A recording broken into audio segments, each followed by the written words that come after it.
Hey everyone, I'm Nathan, and I'm here to pitch you A Kick and a Smile, my comedy drama series. Okay, so why this is my story to tell? Well, I'm a huge fan of playing and watching soccer. This series is very important to me because a lot of the series features things I've experienced over the past 14 years of playing soccer. I've been in it with people who struggle with the same thing characters experience in the show, especially toxic masculinity. I've experienced that in several sports outside of soccer, and also just a decent amount in ordinary life. And I think it's important we present the fact that these issues exist and how attitudes and interactions can play a part in changing other people's behavior who behave toxically. Okay, so tonally, A Kick and a Smile is between, I'd say, Ted Lasso and Sex Education. Ted Lasso in that it's, soccer and shift in masculinity and working together as a team to accomplish something. But Sex Education in that there's a youthful exuberance to it, a youthful energy, and trying new things and, teaching people things and whatnot. So the logline for my series is a pro soccer team hires people from varying jobs to help them win a championship. To fix team issues, people such as a therapist, acting coach, psychologist, etc. are brought in. Okay, so characters within the show, there's basically a main cast of 11 people being the team, and then also there's the coach, assistant coach, and the people from different careers that are brought in. In this case, for the pilot episode, the main coach of the team, Megan, who's the main female head coach, initiates bringing people in from other jobs to help switch the team's psychology about things. And Megan brings in Julia, who's and this is the first person she brings in. And Julia is an intimacy coordinator. And yeah, and then Megan has her assistant coach, Andrew, who is a huge backer of Megan and her ideas, obviously. And then we have DJ. He's the team captain. He's headstrong but can be kind of toxic. He wields a lot of power as team captain. Then we have Miles, who's a striker on the team and level-headed. He pretty much, does what he does. Then we have Mason, who's striker number 2 on the team with an ego, and he can be kind of toxic. His behavior is, it can be swung, especially by DJ and other people, so it's just something you got to be careful with. Then we have John, who's a midfielder, who's a positive player and lovely to be around. He's there to help other people, and he's just super sweet. Then we have Edward, who's another midfielder, who's also a hockey player, so he gets physical, and he's pretty strong-willed. So again, people like DJ who wield power and behave somewhat toxically, similar to Mason and whatnot, they can have the power to sway how he behaves, but ultimately, he's there to work as a team. And then we have Liam, who's a defensive midfielder from France who cares about the team's bond, because in Europe they take soccer very seriously. Not to say they don't in America, but Liam brings that seriousness from Europe into America, and he cares about playing with the team here. And then we have Brian, who's another center defender, and he loves the new people being brought in, but he's also a close friend of DJ.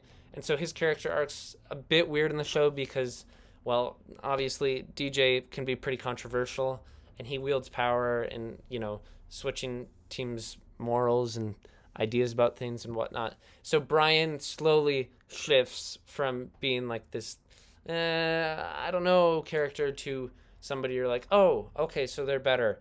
And DJ kind of goes through that same journey, but it takes him a lot longer. Then we have Eli. He's the left defender who thinks bringing people in is stupid because soccer is soccer, and why would you bring in anything to soccer that's not soccer? And then we have Anton, who's the right defender, and they're very chill, and his true love soccer. He cares about working as a team. And then Jonathan, who's another center defender, and he is strongly spoken, and he disapproves of toxic masculinity, so he's a huge advocator of resisting against, toxic behavior from people like DJ, Mason, possibly Sean, and whatnot. Yeah. Okay, so basically, the conflicts, obstacles, and goals of the team, there's a bunch there, but the conflicts that the series contains are toxic masculinity, confidence issues, a lack of seriousness, etc. The team, is on different planes, like player-wise, they're all on different levels in regards to this, but the point is that the team needs to work collectively so that they can accomplish their main goal, which is winning this championship. But they also have limited resources and limited lack of funds, and that's why Coach Megan decides to bring in people from other careers. And then obviously, just with men in general, toxic masculinity and confidence are huge issues that plague the team, and that's part of the reason why Megan brings in new people to try and help, switch things out, because there's only so much she and Andrew can do. Right. Let's and also let me mention this. All the soccer players are from various backgrounds, and their stories delved into in greater detail as the series goes on. And their morals aren't very high, given that they're at the bottom of the league. But once people are brought in by Coach Megan and whatnot, things kind of begin to shift, and their attitude shifts, and that also occurs though as the season goes on. And like I said, the players all have varying levels of ego and masculinity, and this in turn affects the team dynamic. They're all professional soccer players though, and they all want to win a championship and surprise everybody. But like I said, they're a weak team with a low budget. And then the A and B story in the show is the A story focuses on the players, while the B story focuses on the people with careers, going over things with coaching staff. And so episodes, kind of bounce between those two things, and eventually, revolve around kind of intercutting between the two when it comes to scrimmaging or playing a game. And yeah, so let's get into the pilot episode, which is the intimacy coordinator. So within Act 1, we're introduced to the team and coaching staff at a practice. They're called in to meet in the locker room, where Coach Megan talks to the team about where they are. This exposition involves the coaches saying we've narrowly avoided relegation this last season, so we're going to try something new, given that we have limited resources. And so they say that they're going to bring in people from different careers to help the team learn about different ways of psychologically thinking about soccer. And then we move into Act 2, where some of the players like this idea, some of the players are indifferent, and others think it's absolutely stupid, and that they should be spending their funds otherwise, like getting a star player from Europe or something. And so the team is all over the place on this issue. And the first person that's brought in is an intimacy coordinator named Julia. And she's not brought in for the sake of intimacy, but for the sake of toxic masculinity and being vulnerable with the team. The intimacy coordinator teaches the team about how it's important to read signals from others and keep in communication, so that you can understand the wants versus the needs of the people you're surrounded with. And guys on the team believe this technique is kind of dumb, but they also aren't completely opposed, given that the team has struggled to win much, recently, and that they haven't been doing too well. And as they said in the locker room and discussed this, Eli and DJ speak about how stupid this is, and men know men, and that it's important to be tough. And toxic masculinity starts to boil in the locker room and whatnot. And then within Act 3, Coach Megan partners teammates together to stretch and pass and discuss their game plans and goals for the season.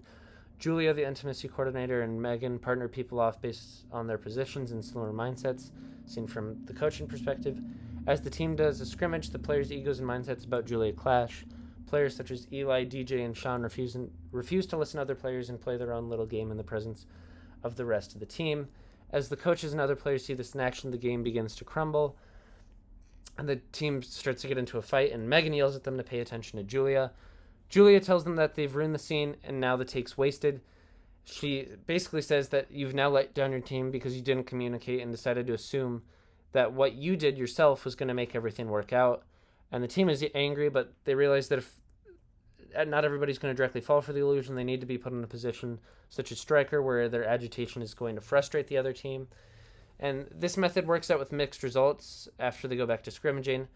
And after this performs mediocrely, the coach tells the team that the scene, or otherwise known as the game, only can work if everyone understands the common goal of the team and how people's communication and individual goals affect that. They all play the game together, and this time almost in perfect unison. The team understands how the switch in psychological thinking from Julia's job helped them out, and they move forward confidently with this new method of coaching from Megan and Andrew and whatnot. And then basically the final episode of the season is where the teams applied everything, and they're playing the championship game, and they win the series because they applied all these lessons. And future episodes of the show, the team brings in an orchestra conductor to discuss the element of coaching and running a large ensemble, where egos need to be erased in order for the team to work functionally. And then they also bring in a marriage counselor. As another episode, they bring in a marriage counselor to discuss pair dynamics and how compromises and communication play an important role in the dynamic between people working well together, and also just the team in general and how they balance other teams and their strategies. And the team loses the game. Another idea is the team loses the game and loses faith in the method of bringing different people to help them out. and they go to the team goes to a bar, or the coach goes to a bar, and they meet somebody who tells them about their job, which would have no practicality to soccer, but how it influences their daily life, and this persuades the team and the coaches to go back to taking it more seriously.